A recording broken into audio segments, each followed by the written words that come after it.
So one of the most fascinating differences in trends that we've seen is back in 2015 when we did a similar study, 43% of millennials said they were going to have to rely on family, friends, or loved ones for their retirement and their future. 43%. Flash forward to today when we did our most recent study, 66% of millennials say they have to be self-sufficient, rely on themselves, have their own savings and investment accounts. So that is a tremendous change over the last 2 years.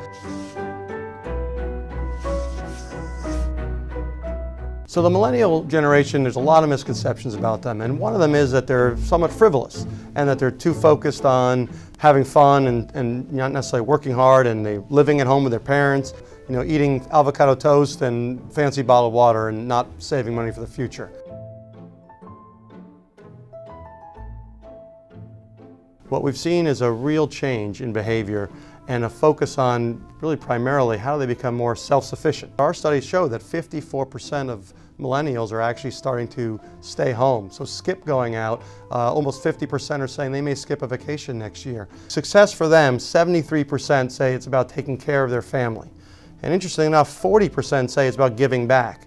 And only 9% would declare success as being a millionaire. We're seeing this very clear socially conscious generation in which they need to control their own financial lives, but also be there to help each other. Another big misconception is that they are not as savvy financially. Millennials are really active, especially with the emergence of technology and digital advice. And I think this idea of having this nest egg in 40 years, it is a sort of concept that is going away. The definition of retirement.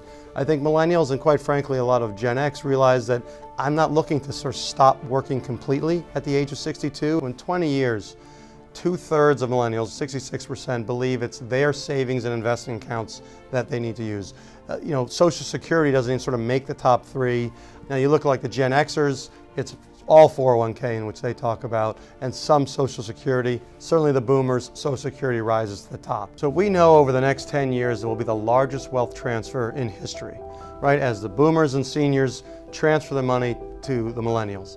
And so what they're saying and what's important to them is absolutely important to the industry, because they are ultimately going to have a significant amount of wealth, and over time they may ultimately say, I now need a more advice-driven model as opposed to a digital do-it-myself model. And it really points to, one, the coming of age, and two, this idea that with technology and the availability, I think the millennials realize that they can do it. And that's a great trend for the industry, and it's a great trend for the generation themselves.